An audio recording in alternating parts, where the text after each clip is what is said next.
Почитувани гледачи, добро вечер. Во уште едно отворено дебатно студио на телевизија Нова. Сакале или не, никако да избегаме од темата за добрососедство со Бугарија. Договорот кој што е најавен дека ќе биде потпишан на почетокот на август. Напротив, оваа тема се повеќе и повеќе се вжештува. Различни изјави имаме од официјално Скопје и Софија за тоа што е договорено, што допрва треба да биде издоговарано помеѓу двете страни и на што ќе ставиме потпис на почетокот на август, барем според најавите.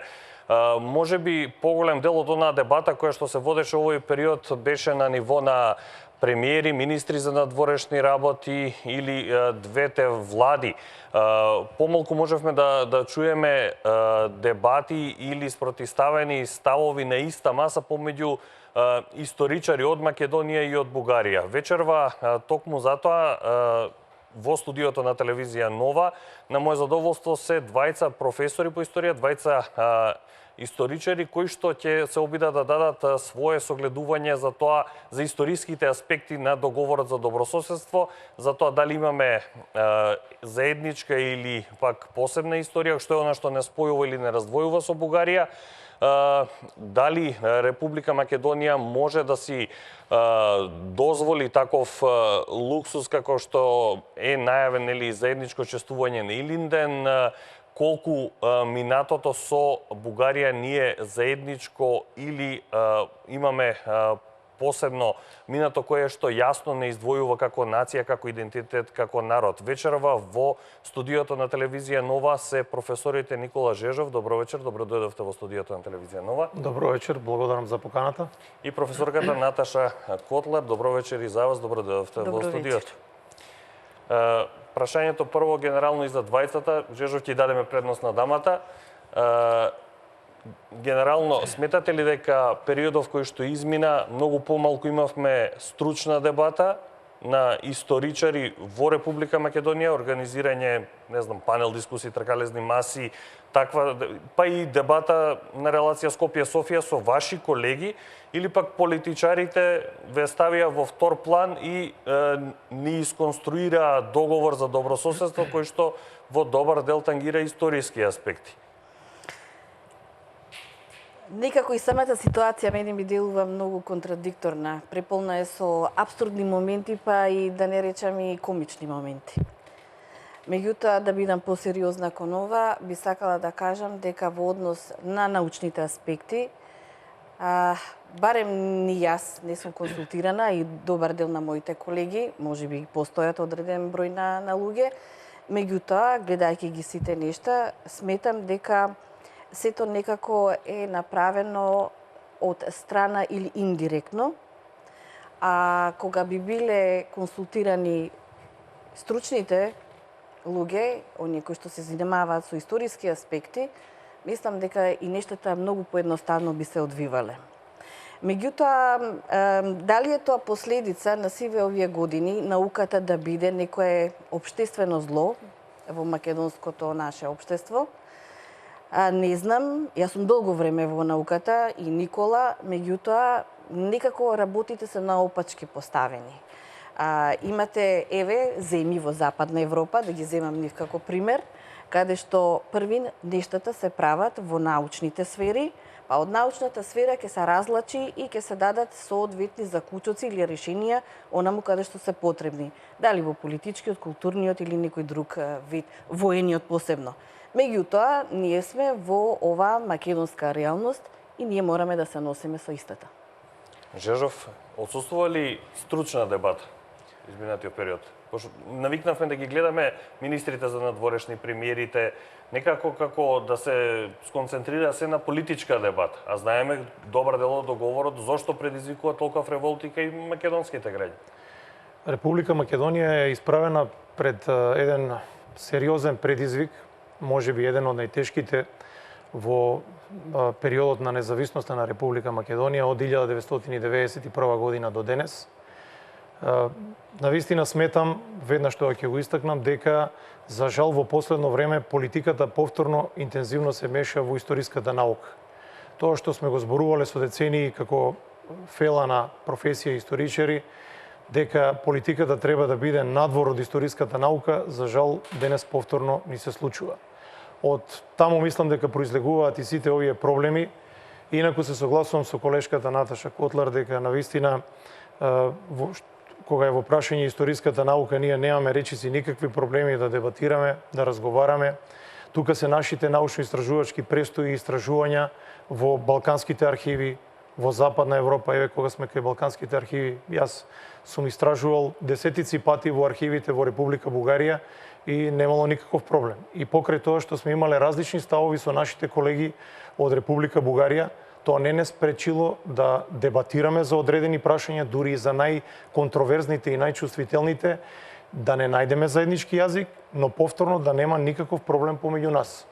Мислам дека и колегите од Република Бугарија би го делеле истиот наш став дека политиката не треба да се меша во рамките на историската наука. Што и да се случува, ако историчарите седат и разговараат на маса, мислам дека проблемите далеку ќе бидат надминувани многу побезволно, дека ќе немаме вакви тензии и кога науката ќе биде далеку од очите на јавноста, работите ќе се решаваат многу посмирено, така што и ќе нема проблем во односите помеѓу Република Бугарија и Република Македонија. Во тоа сум длабоко убеден. Професорке, какво е вашето искуство од 2008 кога започна интензивно, да речем, разговорите, односно 2011-12 поинтензивно помеѓу Скопје и Софија за договорот, од 2008 започна, да речем, тие разговори. Имате искуство од претходните влади или од оваа која што е најтазе, да речеме, да ве консултираат, да ве повикаат за мислење, за став? Веднаш ќе ви одговорам дека од 2008 година па наваму, барем во оној еснав каде што се движам, мислам на Сдружение на историчари на Република Македонија. Каде што стои председател? Да, барем јас или некој од моите колеги нема спомнато дека е консултиран. Меѓутоа се сеќавам на една друга година, некаде дали беше 2005 или 2004, еден поранешен наш премиер се обидуваше некако да ги расчисти тие патишта за Западна Европа и Европската Унија, па имаше една несреќна изјава дека од нас историчарите не може Македонија да влезе во Европската Унија. Па тогаш нашиот коментар беше многу едноставно. Ние сме многу малку, можат да не стават на страна и да си го решат проблемот. Сега некако помалку ве консултираат, а некако како позабрзано да сакаат да се движиме во тој правец? Па не знам, некако е и смешна и парадоксална, затоа реков ситуацијата, бидејќи иако сме малкумина во рамките на Република Македонија, сепак нашето знаење, нашето постоење, нашиот статус, сепак нешто вреди, штом се случува една таква двојна ситуација, двојна игра. Жежо, вашето искуство какво е во однос на естаблишментите до сегашни побарале став, мислење во овие десетина години? За волја на вистината треба да истакнам дека сум бил консултиран по одредени прашања за односите со соседите, но во делот каде што сум компетентен како историчар. Тоа се однесувало на членови или предлози на членови во меѓудржавни договори во кои што имаме чувствителни теми од историјата на Македонија и сум бил консултиран на неколку пати, така што сум ги давал моите стручни мислења исклучиво како историчар, без да се мешам во политиката, затоа што никогаш не сум сакал да се занимавам со политика. За историските аспекти, апсолутно. Да, сум давал стручни совети, голем дел од тие мои стручни совети за волја на вистината биле прифаќани и како такви веројатно понатаму државните функционери си ги процесирале во тие разговори што ги имале, особено со Република Бугарија, затоа што пак ќе кажам дека на неколку пати сум бил консултиран на овие теми и сум ги давал моите стручни мислења.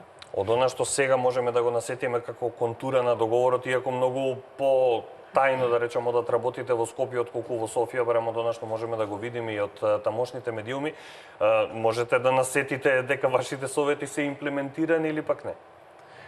Па видете, тоа што го дознаваме единствено се или полуофицијални информации или тоа што го слушаме од медиумите овде во Република Македонија или особено во Република Бугарија. И пак ќе кажам, немаме официјално известување од нашата влада за овој предлог или нацрт договор, како што го нарекуваат, но тоа што го слушам од дел, не од сите, од дел од колегите од Република Бугарија, можам да насветам дека повторно чувствителните теми се неколку. Тоа е славењето на таа така наречена во наводници, јас би ја рекол заедничка историја, прашањето на јазикот, понатаму прашањето на прославување нели на одредени историски настани, кои настани да бидат тие во историјата одбрани како такви, градењето на споменици во одредени делови на територијата на Република Македонија. Тоа се во главном прашањата кои што ги слушам дека се коментираат во медиумите и веќе во Република Бугарија, кај дел од нејзините државни функционери и некои наши колеги историчари, гледам известна доза на триумфализам, дека веќе слават некаква победа над македонизмот, како да македонизмот е некаков правец во литературата или уметноста, а не длабоко всадено македонско национално чувство, кое што е градено овде со децении. И моите заклучоци единствено ги темелам и ги засновам само на овие изјави кои што ги слушам. Затоа сметам дека што побрзо, бидејќи временскиот период е многу краток, што побрзо, тоа подобро. Македонската влада го даде на увид овој нацрт договор за добрососедство со Република Бугарија, за да ние како историчари се вклучиме со нашите стручни совети за кои што сметам дека ќе бидат драгоцени и правовремени. Новата влада наметна, не сакам да ви инволвирам во политичка дебата, наметна некој нов тренд на дебати за сите прашања. Претпоставам дека ова е прашањето кое што најмногу заслужува простор за стручна дебата, но имавме изјава на министер за надворешни работи кој што рече дека ќе биде ставен увид на јавноста кога ќе добие форма на договор. Тоа претпоставам, значи официјален подпис. До тогаш ваквите дебати се надевам дека барем малку за јавноста ќе придонесат за тоа, за да се види што е тоа што не одвојува или спојува со Бугарија. Можеме ли со оглед на периодите од историјата кои што се да речем ваша потесна специјалност да дадеме некаков начелен одговор на тоа што е тоа што не спојува и раздвојува со Бугарија на историски план, да речеме до светските војни, во време на светските војни или Денското востание? Па секако. Иако јас лично сметам дека е крајно несоодветна формулација за заедничка историја, ако веќе зборуваме на таа тема. Јас и неодамна кажав дека можеме да зборуваме за одредени слични процеси или појави кои што се случуваат во еден определен простор и време.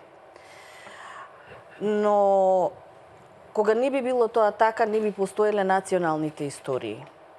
На одреденото место македонскиот народ, значи своето име, во обидот да се само идентификува или да се издели од другите заедници во еден определен период, го влече своето потекло или своето само идентификување со просторот Македонија. Во на ваши изјави велите можеме да збориме за еднички периоди, процеси слично, меѓутоа не и историја. Па во таа насока сакав да кажам дека можеме да зборуваме како се одвивал процесот на робовладетелското општество во едната или во другата земја, бидејќи ние сепак сме наследници на нешто што се случувало во античкиот период. Можеме да зборуваме за во средниот век.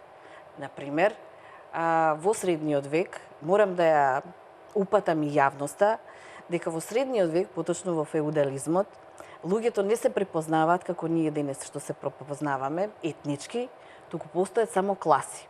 Дали некој припаѓа на одредена феудална, односно аристокрација, или аристократска класа, или е зависна класа. Тука етникумите не имаат улога.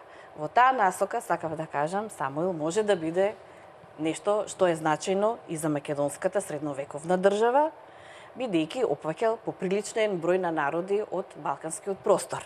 Па не само со бугарите, бил до Задар стигнат, така што со многу и други во балканскиот контекст може да не поврзи.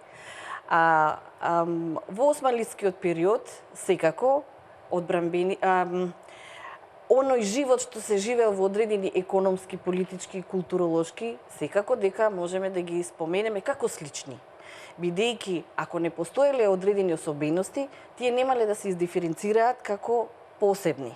Тоа влијаело на формирање на една грчка држава, тоа исто така на формирањето и востанијата во Србија, потоа во Бугарија, кога оди еден процес за создавање на една црква која во историјата е позната како екзархија и токму на тој еден заеднички фронт за создавање на словенска црква учествува поприлично македонското население и има свој прилог, но веднаш да кажам дека многу скоро по формирањето на таа црква има реакција од македонска страна и се спомнуваат македонски прашања, иако македонското прашање, и ова за јавноста да го кажам, не се појавува ни во 1870, ни во 1878 Берлински конгрес, туку многу порано, уште од периодот на завршувањето на Кримската војна 1856, кога доаѓа до вкрстување на големи политики, односно на царска Русија и на Австрија.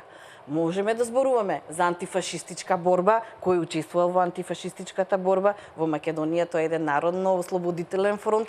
Во Бугарија, колку што знам, беше комунистичката партија на Бугарија најмногу вклучена во тоа, а особено во Пиринскиот дел пак беа македонците. Тие може да бидат многу искористени во тоа зближување, меѓутоа имаме и разлики, но тоа си е во една друга прилика ќе го истакнеме. Така да, има одредени процеси и настани. Меѓутоа, спецификите ги задржуваме. Замислете сега една Полска која што беше поделена на 3 пати од Русија, Прусија и Австрија, да бара заеднички моменти со една од нив. И да ги заборави своите посебни особености и специфики во историскиот развој и едноставно тоа да го премине со една убава добрососедска прослава. Се споменуваш оној период кој што го споменавте, антифашистичката борба, дека можеби е тој на кој што цели Софија за она барање неофицијално за ревизија и на македонските учебници. Ајде уште тој дел, ако може, па ќе одиме и со Жежов. Секако, меѓутоа, јас и предходно спомнав, ако го читаме документот на АСНОМ, каде што се доносат повеќе решенија, во едно од тие решенија, 2 август е прогласен, односно Илинден е прогласен за државен национален празник. Не е случајно, бидејќи Панко Брашнаров, најстариот присутен на тоа антифашистичко собрание, е вистински сведок на првиот Илинден и на вториот Илинден и фактички таа генеза на организираното револуционерно движење од 903-та, кој свој изблик има во Илинденското востание, го има своето успешно финале во 1944 година само на еден дел од територијата на етничка географска Македонија. Напоменувам, нема само географска Македонија, бидејќи секој историчар ќе потврди дека е тоа многу подлабок и многу посериозен процес. И како што претходно споменав, ништењето или негирањето на постоењето на македонскиот народ во определени историски периоди, значи ништење или одземање на правото на суверенитет на своја територија. Жежов, каква е улогата на Бугарија или тогаш, да речеме, да се вратиме во 903-та во време на Илинденското востание и потоа ова што го споменавме со професорката во време на антифашистичката борба? Или тоа трн во око на Софија и денеска? Сакаат ли да направиме колективна амнезија за улогата и на Бугарија во време на светската војна? Видите, Илинденското востание 2 август 1903 година е македонско востание. Тоа нема поддршка од ниту една од балканските држави. Тоа е автохтоно, самостојно, организирано од една посебна македонска револуционерна организација, која што била формирана на етногеографската територија на Македонија. Не случајно во колективната меморија на македонскиот народ, таа организација и покрај тоа што неколку пати ги менувала имињата, е позната како внатрешна македонска револуционерна организација, за да се направи дистинкција од сите останати балкански држави. И македонските револуционери во кратка форма најчесто во документацијата и во спомените се среќава ја нарекувале внатрешната, намерно за да се направи дистинкција од тоа што се други македонски организации кои што евентуално би дошле однадвор. Ние имаме конкурентска организација на ВМРО, тоа е Врховниот македонски комитет, кој што е формиран во Софија. Меѓутоа, ВМРО од секогаш имала цврст став, кој што никогаш речиси не го променила, дека етногеографската територија на Македонија е место каде што само ВМРО може да води револуционерна борба. Таа не прифаќала конкурентност. И затоа четите на Врховниот комитет сите биле пресретнувани, најчесто разоружувани, тие што сакале доброволно да се пријават, ги прифаќале во четите на ВМРО, другите сите ги враќале зад граница. И имаме дури ситуација кога имало вооружени судири помеѓу централистички и врховистички чети. Гоце Делчев, заедно со македонските револуционери во задграничното представништво, бил еден од најнепомирливите борци, односно за чистотата на македонското револуционерно дело, без никаква примеса, Сандански. без никакво мешање. Јане Сандански е тука и други македонски револуционери кои што воделе на вистина жестока борба македонското револуционерно движење да си остане само македонско. Во период од 10 години ВМРО успеала да го организира Илинденското востание. Значи, повторувам, на територијата на Македонија не дошол ниту еден странски војник, најмалку војник на некоја од балканските држави, да ги подпомогне востаничките чети на ВМРО. Тие сами го кренале востанието и тоа било со најголем интензитет во југозападниот дел на Македонија, односно во Битолскиот револуционерен округ. Слободната територија востаниците ја држеле сами. Имаме една ситуација кога представниците на задграничното представништво во Софија официјално побарале поддршка и помош од владата во Софија, но биле одбиени во тоа. Значи, никаква воена помош, ниту храна, ниту оружје, ниту муниција од Бугарија за македонските востаници не пристигнала во 1903 година. Затоа бугарската историографија се обидува на Илинденското востание да му додаде уште една додавка. Илинденско преображенско востание, затоа што имаме ситуација да на празникот Свето Преображение, кој што е малку подоцна од Илинден, се кренало востание, меѓутоа во Одринско. И знаете зошто се прави тоа. За да се создаде впечаток дека тоа востание е и на територија каде што живеело бугарско население, односно бугарски народ. Меѓутоа, секако тие тези и од научна гледна точка не се прифатливи. Илинденското востание својот најголем зенит го доживеело токму на територијата на Македонија во југозападниот дел на Македонија. Да го земеме ли примерот со Крушевската република и Крушево? Нели имаме тези од Република Бугарија, од некои историчари и политичари, дека треба заеднички да се прославува празникот Илинден во Крушево. Која е нишката или алката што би можела да го ги поврази прославите на овие две држави за Крушево? Што тука би прославувала Бугарија? Што? Дали имаме бугарски војник овде?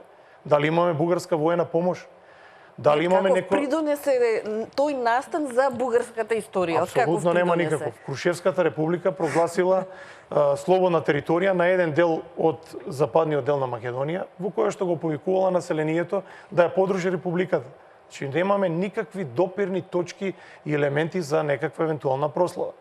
Вие го поставивте прашањето за Втората светска војна. Тука ситуацијата е сосема чиста. Од 1941 до 1944 година имаме бугарска окупација на најголемиот дел на Македонија. Што треба да прославуваме ние овде? Што ќе прославуваме? Имаме востание на 11 октомври 1941 година на Македонското народно ослободително движење против бугарската власт во Македонија. И тука немате никакви елементи. Зошто, ако, например, Илинден би имал некакви бугарски примеси, 2 август 1944 година е земен како датум за создавање на современата македонска држава. Македонските револуционери ги влечеле традициите од Илинденското востание. Сите партизански одреди во народно-ослободителното движење носеле имиња на револуционери од Илинденскиот период. Така да имаме одреди Гоце Делчев, Даме Груев, Димитар Влахов, Јане Сандански и така натаму. Така што сметам дека работата овде и од научна гледна точка е сосема чиста. Илинден е македонски национален и државен празник, најголем празник во историјата на македонскиот народ и на Република Македонија. Јас овде само би сакала да го дополнам Никола, кога ги следиме оние фолклористички или запишани некои материјали, наоѓаме како народната меморија го велича овој настан, иако завршува неуспешно, не се дошло до она што се целело како слобода. Меѓутоа, еве и самиот Кочо Рацин, кој што е исто учесник во народно-ослободителната борба, самиот кога пишува за значењето на Илинден, кажува дека Тој настан, иако беше неуспешен, беше навистина посебен настан за населението во Македонија. Па дури и луѓето честопати си правеа свој собствен календар по востанието. Па има запишано како некои ја правиле веридбата веднаш после востанието. Или детето ми се роди веднаш по востанието, кажала некоја. Да, значи еден внатрешен календар кој што е присутен на автохтоната македонска територија. И уште еднаш да кажам, од каква функција, од какво значење е овој настан за бугарската држава, која во тоа време е едно кнежество кое се управува со кнез и со своја влада и парламент. Таа е слободна, па дури е проширена со однос на Источна Румелија кога ќе се обединат. Значи, кај ни веќе тече тој процес на национално зрење во Бугарија. Во Македонија е сосема друг настанот и ситуацијата. Си оставаат ли простор со оглед на, не знам, нивните размислувања за декларирањето тогаш на дел од револуционерите или за тоа како ја гледале Македонија, дали како автономна територија во рамки на нешто или како посебно? Ме прашувате во однос на македонските револуционери, каква е нивната опција? Кај нив е многу чиста, барем со завршувањето на Илинденското востание. Значи, ако ги читаме спомените на повеќето војводи, кај нив најмногу доминира процесот на револуција, а востанието отпосле би требало да се случи. Односно, тоа е четничкиот институт, каде што требало, или оној Гоцев концепт, каде што требала одредена чета со своја дисциплина, со своја појава, да го образува населението и војнички, меѓутоа и алфабетски. Населението не било толку просветено, 80% било селско население непросветено, со институции кои што немаат конкретно разбирање за македонското население. Македонското население можело да учи или на грчки, или на бугарски и малку на српски во северниот дел на Македонија, како што дозволувала османлиската власт. Или многу често, јас ја спомнувам една позната реченица на еден западен теоретичар, тој спомнува дека османлиската власт ја интересирало само собирањето на даноци во Македонија. Меѓутоа, оние што жеднееле по душите и по лингвистичките души во Македонија, тоа беа Грција, Србија и Бугарија. Тие беа наследниците по оружје. Така да овдека ситуацијата е многу јасна. Да, јас тука би додал на колешката дека навистина имаме одредени делови во одредени документи, да кај дел од македонските револуционери понекогаш декларирање дека се бугари. Меѓутоа, видите, тука треба да се истакне фактот дека во Македонија била особено силна бугарската пропаганда преку бугарската екзархија. Најголемиот дел од македонските револуционери биле учители назначувани токму од бугарската екзархија. Меѓутоа, никој не го споменува фактот дека истите тие револуционери во голем број случаи, за тоа постојат и документи, не во мемуарите, многу пати се кажувале дека се и македонци. Што значи ова понекогаш двојство во поглед на нивното декларирање? Тоа значи дека државниот сепаратизам, односно создавањето на посебната македонска држава, полека го осигурувал, го гарантирал и го држал безбеден и националниот сепаратизам, така да кажеме, односно декларирањето на македонската национална свест. Зошто сигурно јавноста си го поставува тоа прашање, ние сме истражувале, сме гледали јадници документи. Зошто била таква ситуацијата?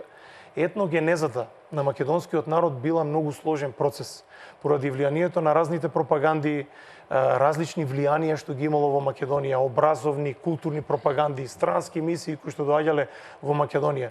Но само погледнете го член 1 од Уставот на ВМРО и ќе ви станат работите јасно. Прво, член 1 е јасен.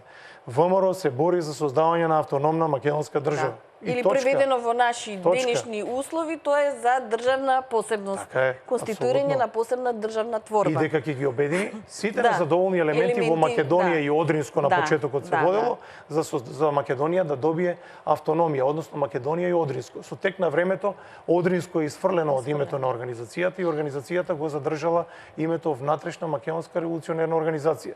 Мислам дека тука работите се многу јасни. Ако се погледне документацијата, за среќа ние во последно време можевме да истражуваме и да видиме голем број и на необјавена архивска граѓа, така што јас самиот сум изненаден од некои документи каде што гледам дека македонските револуционери имале понекогаш многу цврста македонска национална свест. На многу места ќе најдете дека никогаш никој од нив не се декларирал дека е бугарин. Постојано правеле дистинција на македонското и на бугарското прашање. Годиниве наназад тоа не ни било изложувано во јавност за пошироката јавност да има увид во такво нешто или?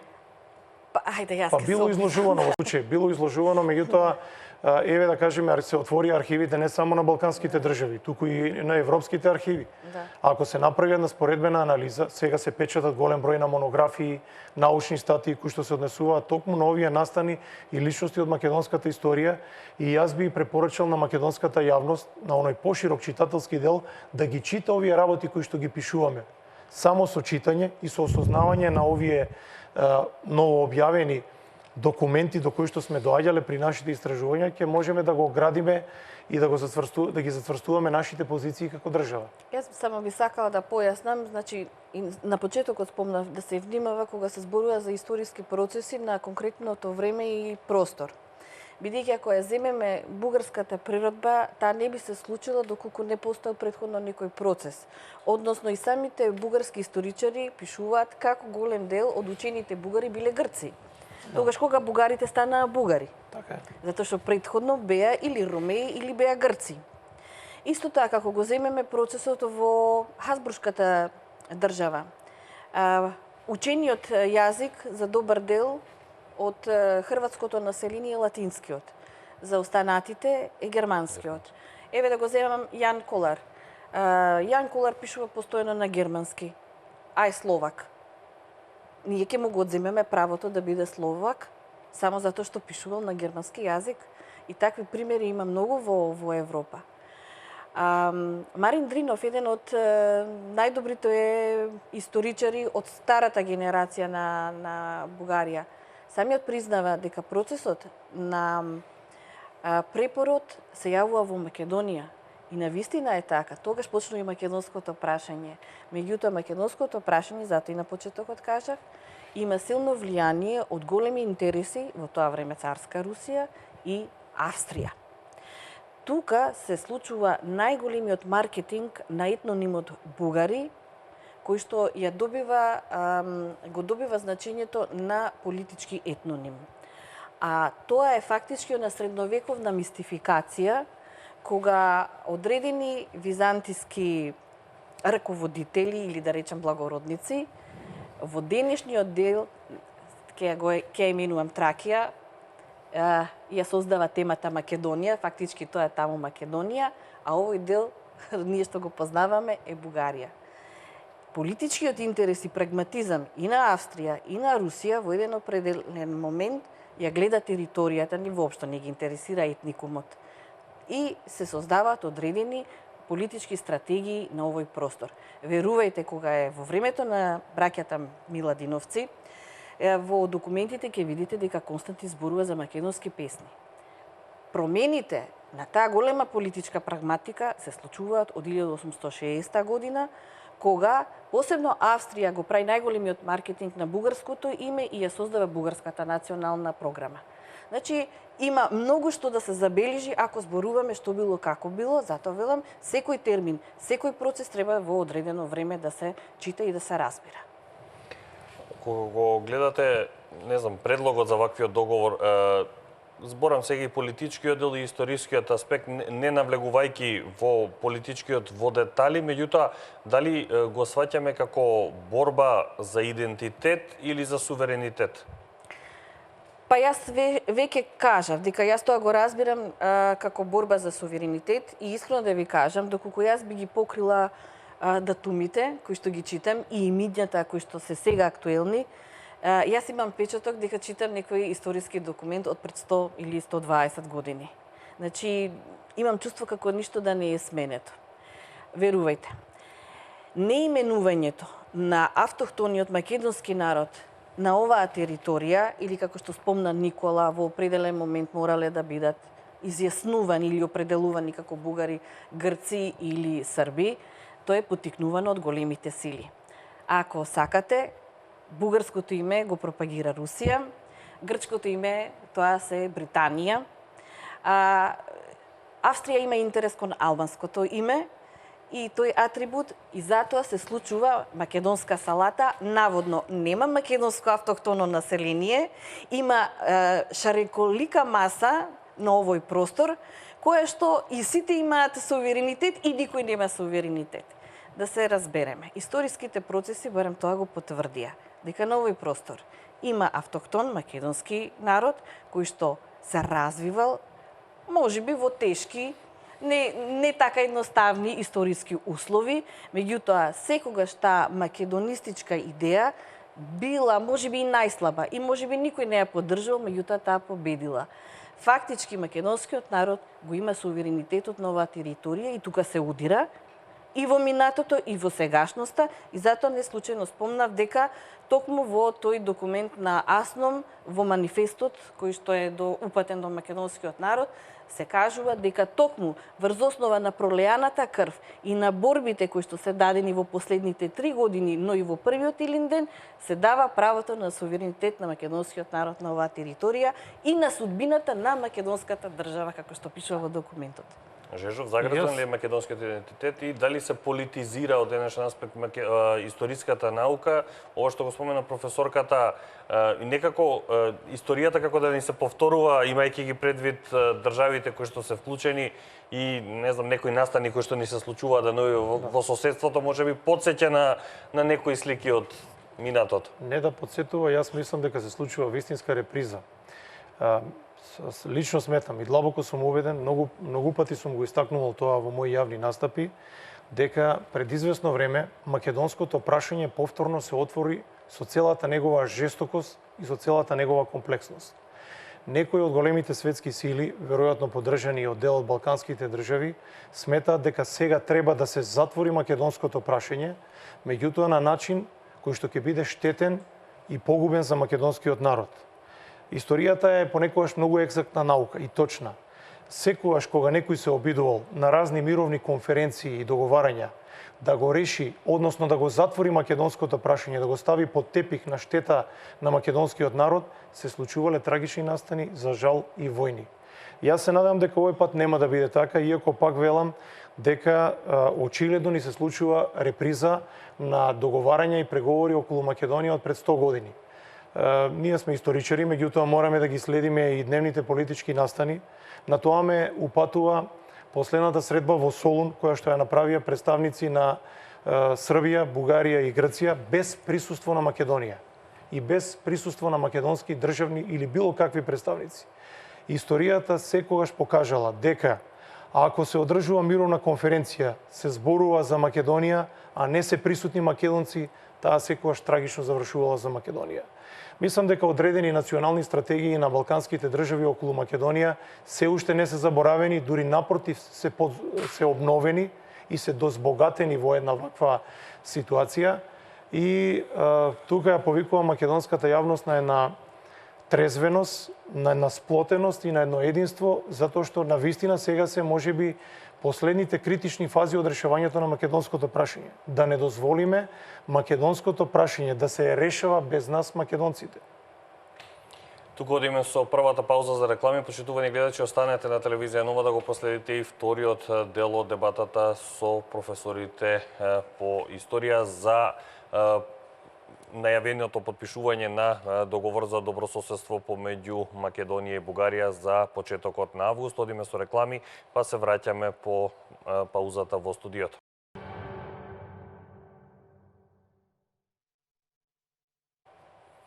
Почитувани гледачи, повторно назад во студиото на телевизија Нова со професорите Жежов и Котлар околу аспектите, историските аспекти на договорот помеѓу Македонија и Бугарија. Прашање и за двајцата, колку одредена држава во поновата историја со оглед на историските факти може да и диктира на друга држава менување на учебниците на тие историски факти?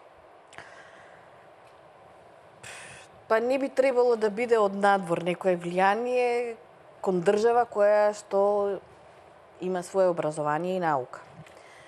Значи, образованието е многу сериозен сегмент на едно општество. На тој начин го градиме младото поколение, односно го јакниме националниот идентитет.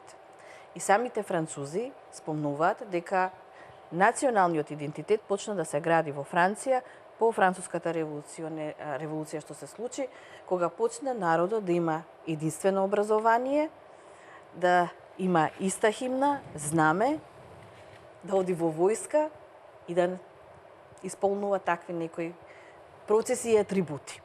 Значи, образованието е многу сериозен проблем. Иако, верувам и Никола, долги години е тој во образование, јас сум во наука, сметам дека образованието никогаш не ја доби вистинската шанса, зборувам сега како глобален феномен, за да го добие своето место во македонското општество. Има многу честопати реформи, промени, меѓутоа не е тоа што го очекуваме ние, како една држава која би сакала да има едно пообразовано и поцврста младина во таа насока. Во однос на историските учебници, јас се сеќавам 2005 година наши постари колеги беа вклучени во создавањето на програмата, кога требаше да се обезбеди да има простор и за историјата на албанците во нашите учебници. Беше постигната определена согласност и ние како автори, крајно независно, само ги добивме темите кои што треба да бидат обработени во една определена година, за прва, втора и трета година.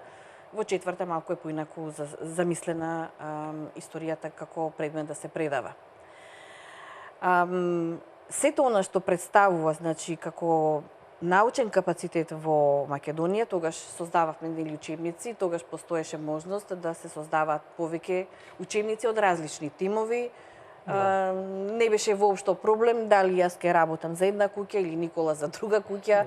Се постоеа одредени правила на игра и секој од нас беше автономен во она што го работи. Меѓутоа, не сметам дека нашите колеги, или сите ние, не ја знаеме историјата и не знаеме да ги користиме соодветните термини.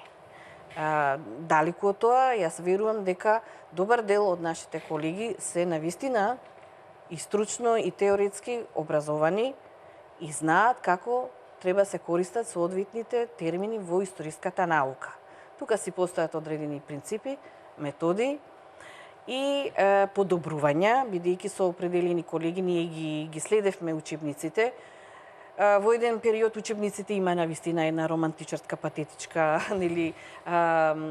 терминологија, меѓутоа во последните учебници забележавме дека многу повеќе се работело на тој научен стил на напишување и навистина. Јас како еден од авторите на учебник за втора година гимназија, како автор можам да кажам дека треба да има известно подобрување на материјата која што е внесена во учебникот.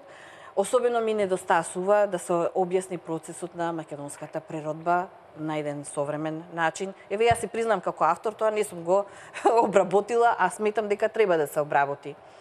Ние исто така имаме единици методски кои што се однесуваат и на историите на соседните држави. Значи, нашите деца учат и за историјата на бугарскиот, грчкиот, албанскиот народ. Треба известно подобрување, но во однос на она што нашата историска наука го има достигнато како нови сознанија. Бидејќи ние сме тие што сме во процесот на создавање на она новото, кое што треба да се предава потоа во училиштата. Но не и ревизија на она што е констатирано како факт. Јас таков термин не можам ни да го прифатам. Искрено да ви кажам. Сега малку ќе карикирам, дали треба тогаш бугарската окупаторска власт, која што беше во 1941 година воспоставена, да ја третирам како администрација? А тогаш зошто не се предаваше на македонски јазик? Зошто тогаш децата не учеа македонска историја, ако биле само администратори? Зошто во црквите не се користеше македонскиот народен говор? Една изјава која што можев да чујам на министерката за образование од пред, не повеќе од 2-3 недели, мислам дека нејзината изјава одеше во насока нема да се оди во насока на ревизија на историски факти или именување, можеби вокабуларот, односно начинот на кој што тоа е представено, некој го смета за преостар. Има ли простор тука, и Жежов, за вакво или онакво објаснување на некој факт, дали ќе биде со ваков или онаков вокабулар? сепак мислам дека некако терминологијата не соодветна употребена во тој контекст. Бидејќи, еве ќе земеме друг пример. Опсадата на Ленинград, како ќе ја именуваме? Мислам, многу долго трае, таа е 900 дена опсадата на Ленинград. 2-3 милиони Или мртви. Варшавското гето. Да. Ќе бараме соодветни изрази Или, за да не звучи грубо. Француската профашистичка власт на Петен. Да, апсолутно. Или Квислинг во Норвешка. Така. Жежо, во една ваша изјава велите секаква промена на содржината на учебниците по историја ќе има погубни последици за Република Македонија. Не сум запознаен со ниту еден пример во светот една држава да ја диктира на друга каква историја да пишува во учебниците, тој е невиден преседан. Апсолутно стојам за тоа што сум го кажал. Навистина, јас не познавам, кажете ми вие ако знаете, некоја држава во свет, соседка на некоја трета држава, да ја диктира каква историја ќе пишува и какви ќе бидат учебниците по историја. Мислам, ова е нешто невидено според мене и цврсто стојам за тоа и се уште го бранам својот став. Јас тешко градам ставови, уште потешко ги менувам. Секаква промена на учебниците по историја, јас не сум бил автор на учебници како колешката Котлар, меѓутоа сум бил надворешен соработник на Бирото за развој на образование за наставните програми и сум учествувал во креирањето како надворешен соработник и во некои комисии за учебниците при Министерството за образование. Сметам дека македонските учебници по историја се едни од пообјективните во регионот, затоа што не побудуваат омрза или шовинизам на македонските деца кон некоја друга националност. Тоа го нема во македонските учебници и најодговорно го тврдам. Тоа што го кажа колешката Котлар, исто така цврсто стојам за тоа. Имаме содржини за историите на сите соседни балкански држави. А јас да ги прашам нашите колеги од Република Бугарија, дали имат наставни единици за Република Македонија? Или да ги прашам колегите од Република Грција, дали изучуваат содржини за историјата на Македонија? Тие не познаваат нас. Тие не сметаат како некаква аморфна маса. А ние учиме се и од антика, средновековие, нова историја. Застапени се сите можни содржини кои што нормално се прилагодени на возраста на децата ако се работи за основно или за средно образование. Мислам дека ова е свесна политика, не е само на Република Бугарија, туку делумно и на Република Грција преку обидите за промена на нашето уставно име, да се промени македонскиот национален идентитет. Еден од столбовите, стожерите на македонскиот национален идентитет е секако и македонската историја. Вие ако ја промените историјата, тогаш доаѓате во ситуација да ги признаете тезите дека ние сме, например, вештачка творба на Коминтернат. Може би некој тоа и го посакува. Јас не познавам народ во светот или држава да каже дека еве од оваа година, како што изјавуваат одредени државни фактори во Бугарија, од оваа година почнува вашата самостојна историја, а претходно сме имале заедничка историја. Мислам дека тоа нема никаква смисла. Далеко и од науката, далеко и од било какво политичко договарање и разговори. И уште едно сакам да кажам, тоа што го наслутуваме од медиумите во Република Бугарија, за тоа што се ќе содржи тој договор, пак велам, тоа е неофицијално. Меѓутоа, ако тие зборуваат за тоа, веројатно имаат сознание. Ме потсетува како да сме биле во некаква си војна со Република Бугарија и сега ние склучуваме некаков договор кој што, според мене, во една ваква ситуација е капитулантски договор. Значи, удира, задира во сите обележја на македонскиот национален идентитет. Апелирам тука до сите одговорни државни фактори, до владата на Република Македонија, до соодветните министерства, до научните институции, да реагираат, да седнеме на маса, да направиме како држава една национална и државна стратегија, да поставиме македонски црвени линии за кои што ќе се обврземе дека без разлика која политичка партија ќе дојде на власт, дека ќе нема отстапување од нив. Сите наши соседни држави имаат црвени линии за кои што едноставно не разговараат. Нема за што да разговараат. Значи, ако некој вас ви задира во историјата... Македонските црвени линии некако не се дефинирани многу добро овие 25 години, ниту по прашањето со Грција, ниту ова што сега ни излегува на површина со Бугарија. Тоа е точно, но мораме еднаш да поставиме црвени линии. Без тоа ние ништо не можеме да направиме. Имате впечаток дека постои спремно за консензус, свест таква во Македонија? И да нема, мора да постои. Мора да постои. Го спомна Никола Петар Попарсов. Во негово време тој вели, нашите сили се разединети, а за успех треба да се обединиме. Да. Еве 2017 исто тоа важи. Споменавте, ако се направи компарација помеѓу македонските учебници и она што учат, да речеме, децата во Бугарија, дали учат нешто за македонската историја. Во истава изјава која што ја цитирав во едно ваше претходно гостување во оваа телевизија, велите дека според бугарската историографија претпоставувам спорни теми од нашата историја им се средновековието, Самуиловата држава или Инденското востание. Зошто токму овој дел? Меѓутоа, не навлегувајќи во таква стапица, самите ќе се пресечеме гранката на која што седим. Така е, тие два примери ги дадов само како еклатантни примери, меѓутоа вие имате многу други примери. Например, од тоа што сум го дознал во разговори со некои колеги од Република Бугарија, што тие исто така бараат да се градат споменици во одредени делови од Македонија за кои што сметаат дека загинале бугарски војници во бугарската армија за време на Првата светска војна или за време на Балканските војни. Што ќе направиме ние ако се согласиме со тоа на секои 100 метра да градиме бугарски споменици? Ако некој ви гради споменици на вашата територија на секој километар, на секои 100 метри, излегува дека таа територија веќе не е ваша. Дека вие немате историја. Дека вие имате историја на некои други држави на вашата државна територија. Мислам, колку повеќе навлегуваме во овој, според мене, безпредметен спор, толку повеќе излегуваат апсурдни работи за кои што во други држави и не се ги разговара. Но пак ќе сакам да истакнам. Јас сум поборник на тоа да градиме добрососедски односи и со Република Бугарија, и со Република Грција, и со Република Албанија, и со Република Србија и Косово. Тие се наши соседи. Ние мораме да градиме добрососедски односи, но не на ваков начин. И да го подпишеме овој договор, ако е ваков, пак потенцирам, ако е ваков од тоа што го дознаваме, јас лично длабоко сум убеден дека нема да има суштинско подобрување на односите помеѓу Република Македонија и Република Бугарија. Сметам дека со години наназад се прават спори, чекори, но сигурни во градењето на доверба помеѓу двете држави, но ако се подпише договорот во ваква форма како што го дознаваме од медиумите пред се од Република Бугарија, мислам дека односите повторно ќе се влошат и ќе се вратат на истата точка како во 1991 година. Професорке, една од актуелните теми кои што ги предизвикува овој договор кој што произлегуваат од него се заедничката прослава на значајни настани и личности од историјата.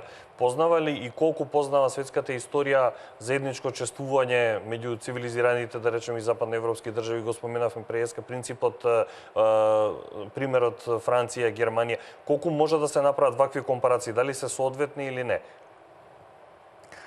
Веднаш да одговорам во однос на овој пример. Франција и Германија.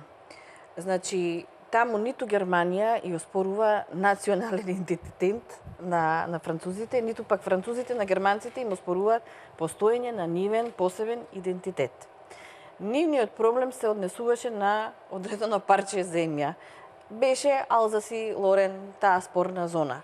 Иако во историски периоди, кога дел од тие покрајни беа под германска власт, населението се прогласуваше за германско и се учеше на германски и обратно. Меѓутоа, се признава како два посебни субјекта. Јас не доживеав до сега да сватам дека македонскиот народ е од своите соседи прифатен како посебен субјект. Ако... Па секој оспорува по нешто. Да, но ако немаше некоја намера, која што се уште не ја знаеме, верувајте, тогаш ни договор не ни е потребен. Ние ќе имаме одлични добрососедски односи.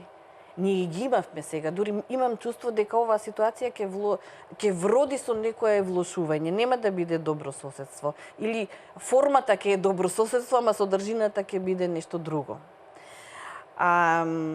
Мислам дека доста време помина и Грција требаше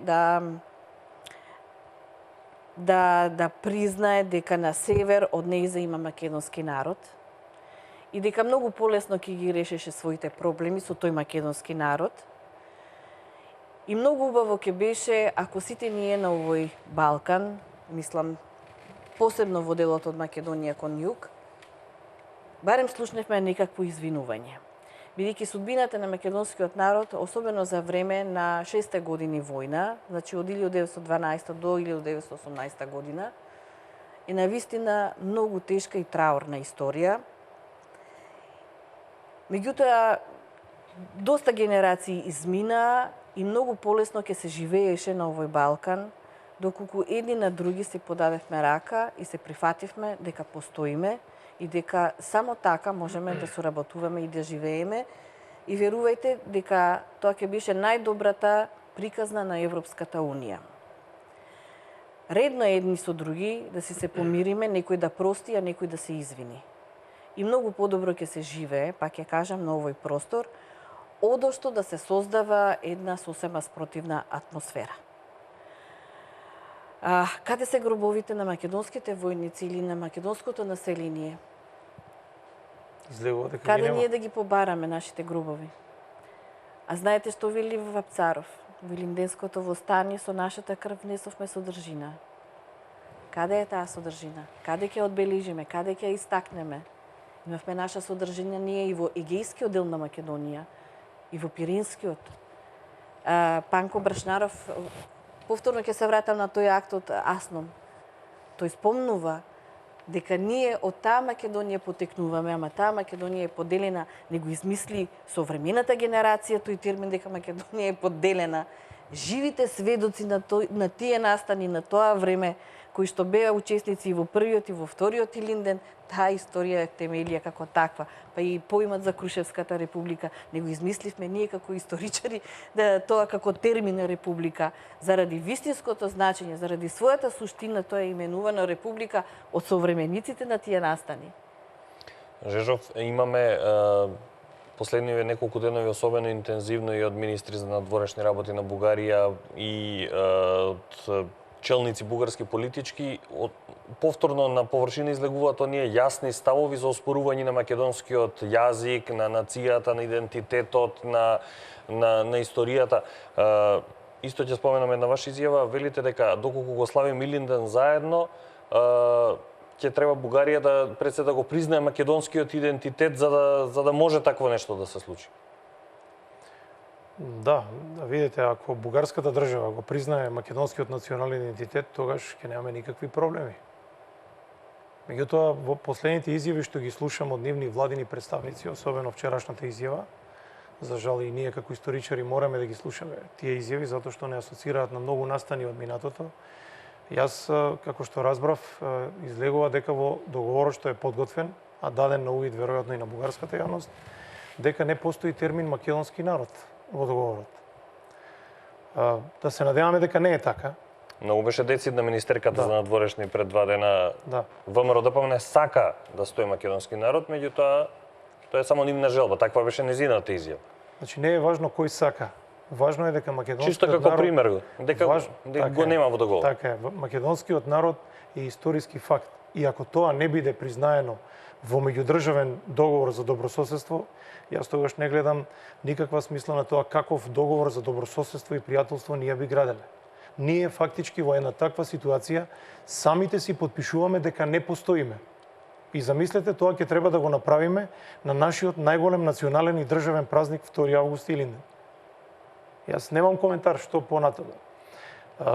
По кој знае кој пат ќе апелирам да се размисли убаво што се подпишува.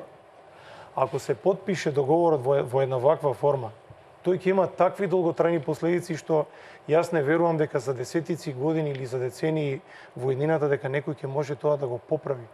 Знаете дека и ние како историчари знаеме дека ако се подпишуваат и се ратификуваат меѓудржавни договори, тогаш двете страни си имаат права, меѓутоа имаат и обврски кои што треба да ги исполнат. Ова е многу различно од декларацијата од 99-та, тука имаме обврска да го спроведеме, да. Значи, ако се склучува меѓудржавен договор, тоа сме го виделе илјадници пати во документите што сме ги истражувале, тогаш по ратификацијата на тие документи во парламентите или во соодветните тела на државите следуваат обврски.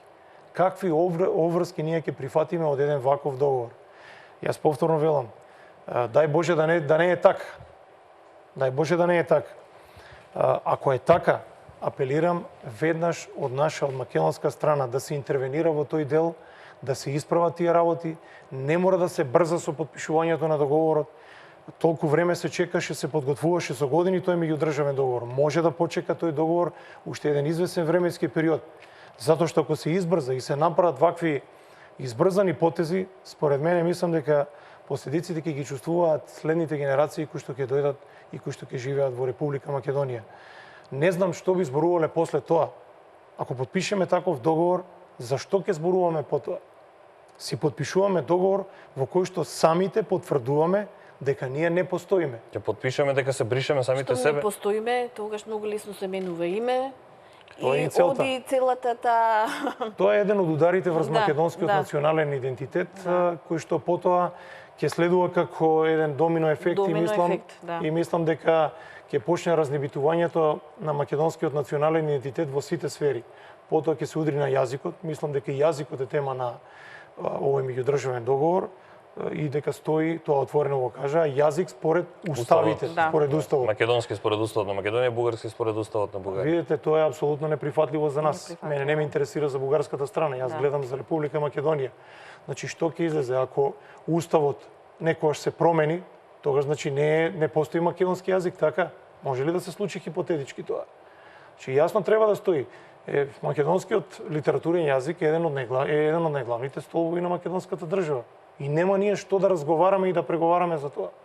И во Македонија има специфична употреба и на јазици, имаме и закони за јазици кои што по Гласат во својот наслов како множина, меѓутоа претпоставувам во содржината дека нема таква множина. Професорке, велите дека македонскиот јазик е надвори од уставот, долг историски процес, говориме за посебен македонски јазик. Посебен. Колку ова го ништи тој факт, односно обид македонски јазик согласно уставот, ова што го спомена и професорот? Па јас и неодамна спомнав, значи тоа е една многу тесна определба и несрекнава формулација. Меѓутоа, македонскиот јазик, барем за нас македонците, е од многу суштинско значење. Бидејќи, барем ние како историчари знаеме, дека процесот на историското зрење на македонскиот народ е многу поврзан со процесот на градењето на македонскиот народен говор или народен јазик, од кого потоа веќе се постројува и литературниот јазик. Македонскиот јазик има многу специфично историско поднебје, меѓутоа, благодарение токму на неговиот историски развој, ние пак ги детектираме нашите особености. Ако не беше борбата за посебен јазик, немаше да биде нашата природба. Ако не се појавеа посебните учебници, уште кога ги даваа бесплатните бугарски учебници во Османлиска Македонија или за време на османлиската власт, меѓутоа нашите учители дури и ги продаваа своите учебници, меѓутоа беа на македонски народен говор. Многумина го користат македонскиот јазик за разлика од бугарскиот кој што им се предава во училиштата. Ние имаме безброј бунтови во бугарската Солунска екзархија, Така. барање од учениците да не им се предава на бугарски јазик, туку да им се предава на нивниот мајчен народен јазик.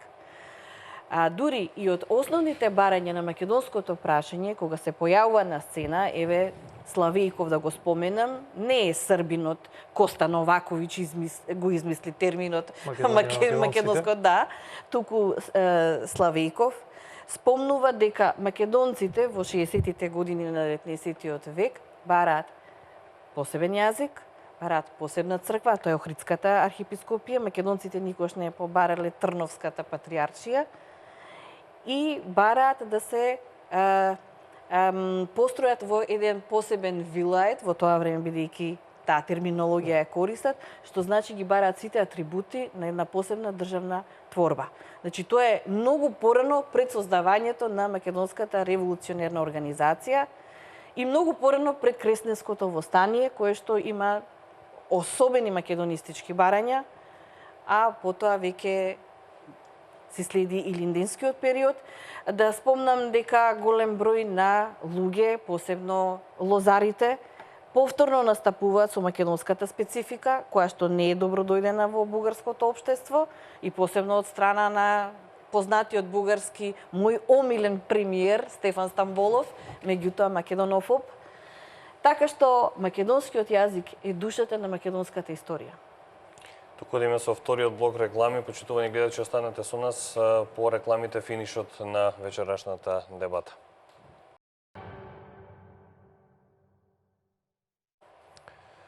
Почитувани гледачи, сам финиш на вечерашната дебата. Завршни поенти на професорите Жежов и Котлар. Ве молам за последни препораки, односно апел за тоа во која насока треба да се движи, да речеме, македонската апел од стручната јавност до македонскиот државен врв, во која насока треба да оди во она што се вели македонско-бугарски државен договор за добрососедство, ако има простор за некакво дополнување или корекции, затоа што имајќи ја предвид изјавата на бугарската министерка Захариева, тоа е договорено и завршено. Нашиот премиер вели има простор додека не се потпише за сугестии или за отстапки. Имате ли впечаток дека може стручната јавност некако да помогне или ќе оставиме се да биде на свеста на политичарите овие наредни 10 дена до 1-2 август? Ајде, професор, ке со вас, па Жежов за... Па, не знам колку можам да бидам мудра во моментов. Јас и предходно, кога неформално разговаравме со Никола, јас имам впечаток како да гледаме на графче во моментов.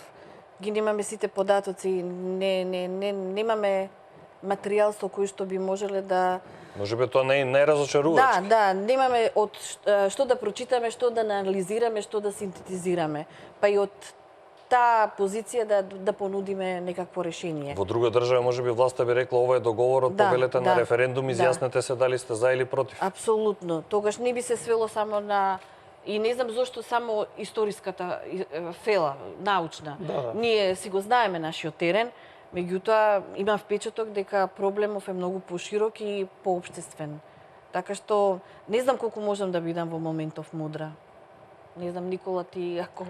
Јас лично сметам дека и апелирам до македонската влада, до премиерот, до министерот за надворешни работи, да го дадат на увид на стручната јавност овој нацрт договор.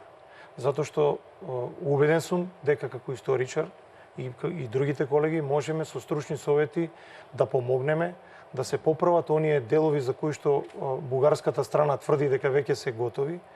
И мислам дека во една таква подобрена форма, особено во тој дел што го тангира македонскиот национален идентитет, може да оди како предлог од македонска страна. Мора тој договор да дојде на увид на македонската јавност, затоа што кога и да е, мора да излезе на површина. Убаво е да се видат тие работи, да се отклонат евентуалните пропусти кои што може би и ненамерно се направени. Не знаеме ние, затоа велиме може би и ненамерно, за да може да се поправат до денот на неговото подпишување. Ви благодарам за одвоеното време, за тоа што вечерва бевте дел од дебатното студио отворено на телевизија Нова. Се надевам дека дадовте вие стручни видувања кои што државниот врв, владата, институциите мораат едноставно или би требало да ги земат предвид пред да стават официјално подпис на договор за добрососедство, иако времето е многу кусо, остануваат уште десетина дена до најавеното подпишување на 1 или на 2 август на Илинден. Ви благодарам за одвоеното време и се надевам дека ваквите дебати и во наредниве десетина дена ќе бидат од голема корист. Ви благодарам. Благодарност. Почитувани гледачи, вам ви благодарам за вниманието со кое не следевте. Во продолжение следува уште еден информативен блог со колешката Бојана Димитриевска.